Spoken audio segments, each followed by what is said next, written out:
Excuse me? Would you mind us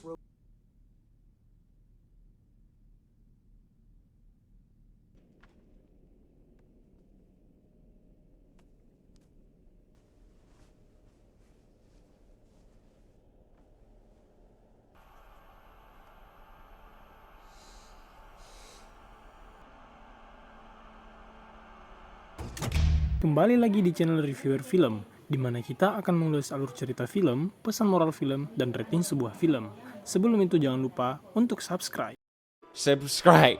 It's now or never, boys and girls. Menceritakan seorang gadis cantik yang ingin menjadi aktris yang bernama Sarah. Dia tinggal di pinggiran kota Los Angeles. Ambisinya yang ingin menjadi aktris sangatlah besar. Impiannya ingin seperti Marilyn Monroe. Sarah juga mempunyai kerja sampingan sebagai pelayan di sebuah restoran kecil. Para pekerja laki-laki yang bekerja di tempat Sarah selalu mencuri-curi pandang tubuh Sarah, tetapi Sarah tidak mempedulikan itu. Dia selalu mengikuti audisi tetapi selalu ditolak. Sarah mempunyai kebiasaan buruk selalu menarik rambutnya ketika merasa depresi.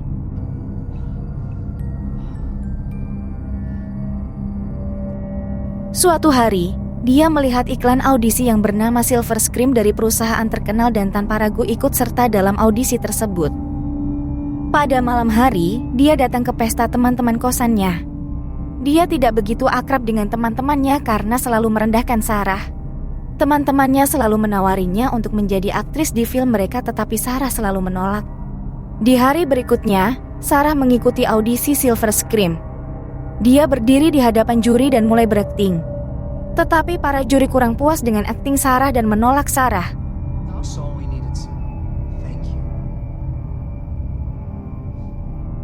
Sarah kemudian beranjak dari tempat audisi dan menuju ke toilet. Dia mulai melakukan kebiasaan buruknya sambil berteriak sekencang-kencangnya. Tiba-tiba juri mendatangi Sarah yang masih di toilet dan menawarkan kesempatan kedua kepada Sarah. Alasannya karena si juri mendengar teriakan Sarah dari luar dan menarik perhatiannya. Sarah pun kembali ke tempat audisi dan menyuruh Sarah berakting, tetapi dengan syarat Sarah harus melakukan kebiasaan buruknya itu di depan juri. Sarah yang awalnya tampak ragu karena dia tidak biasa melakukannya di depan orang, tetapi karena ambisinya untuk menjadi aktris sangat besar, lalu Sarah pun melakukannya.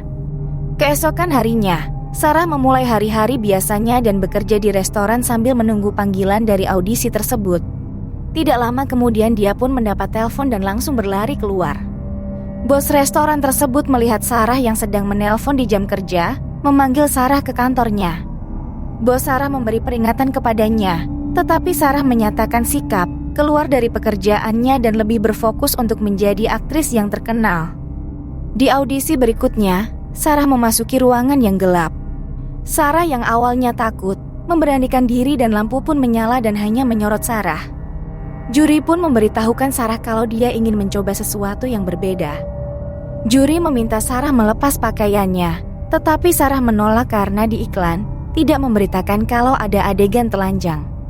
Juri pun mulai mengancam Sarah akan mencari aktris yang lain kalau Sarah tidak melakukannya.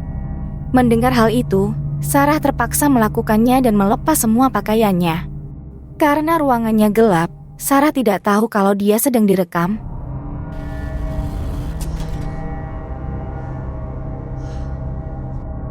Di hari berikutnya, Sarah mendapat panggilan untuk bertemu dengan produser. Sarah sangat senang. Dia mulai berdandan secantik mungkin dan berharap mimpinya menjadi kenyataan.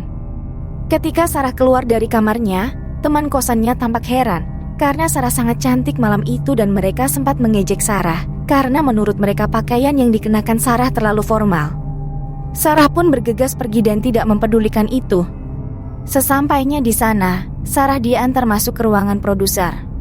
Sarah sangat senang karena sudah melangkah sejauh ini. Dia berharap akan menjadi aktris yang terkenal suatu hari nanti. Sang produser pun mulai berbincang-bincang dengan Sarah. Tetapi sang produser tidak hanya mengobrol, tetapi sedang mengelus paha Sarah dan membuat kesepakatan kalau langkah terakhir untuk menjadi aktris terkenal harus melakukan hubungan seks dengan produser.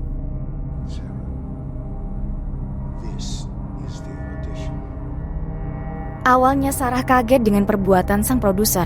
Sarah juga sempat mempertimbangkan tawaran tersebut, tetapi Sarah langsung menepis tangan sang produser dan berlari keluar. Pintunya sempat terkunci, tetapi sang produser menyuruh si juri untuk membukakan pintunya dan membiarkan Sarah pergi. Sarah pun langsung menuju kosannya sambil menangis. Teman-teman kosan yang melihat Sarah menangis terheran.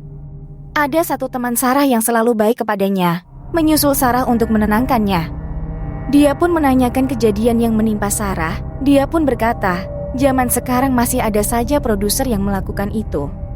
Hari-hari berikutnya, Sarah masih merenungi kejadian yang menimpanya, tetapi Sarah mulai bangkit dan kembali ke restoran tempat ia bekerja. Sarah meminta maaf kepada bosnya dan meminta ia menerimanya sekali lagi untuk bekerja sebagai pelayan. Di hari berikutnya, Sarah sedang duduk di halaman kosannya. Salah satu teman kosan pria Sarah menghampirinya dan menawarkan Sarah untuk menjadi pemeran utama di filmnya. Teman kosan prianya pun setuju dan memberikan obat aneh kepada Sarah. Pada malam hari, Sarah dan teman-teman kosannya bersenang-senang, tetapi Sarah merasa tidak senang. Dia pun menuju ke kamarnya dan menghubungi sang produser kalau Sarah akan melakukannya. Setibanya Sarah di tempat produser, dia pun meminta maaf kepada produser karena telah kabur. Sang produser pun meraih kepala Sarah dan melakukan hubungan seksual. Keesokan harinya, Sarah merasa tidak enak badan dan memaksakan bekerja di restoran. Pada saat di restoran, Sarah sedang menghayal sambil mengeluarkan liur. Melihat itu, bos Sarah langsung menghampirinya dan menyuruh Sarah pulang, tetapi Sarah menolak dan secara tidak sengaja Sarah menampar bosnya. Semakin hari kondisi Sarah semakin memburuk, terkadang dia melakukan hal aneh. Sarah sempat mendatangi sang produser tetapi tidak mendapatkan apa-apa darinya. Kondisi Sarah semakin memburuk. Kemudian Sarah bermimpi melihat dirinya sendiri yang memakai gaun hitam sedang menertawai kondisi yang dialaminya saat itu. Makin hari kondisi Sarah semakin memburuk.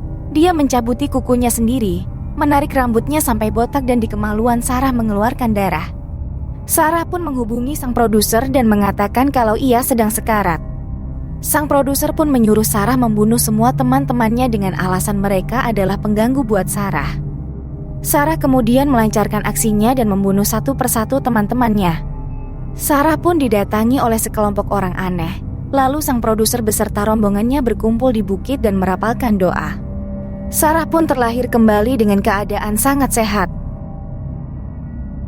Ternyata sang produser adalah penyembah iblis dan menjadikan Sarah sebagai wadah untuk iblis yang disembahnya dan membutuhkan tumbal, makanya dia menyuruh Sarah untuk membunuh teman-temannya.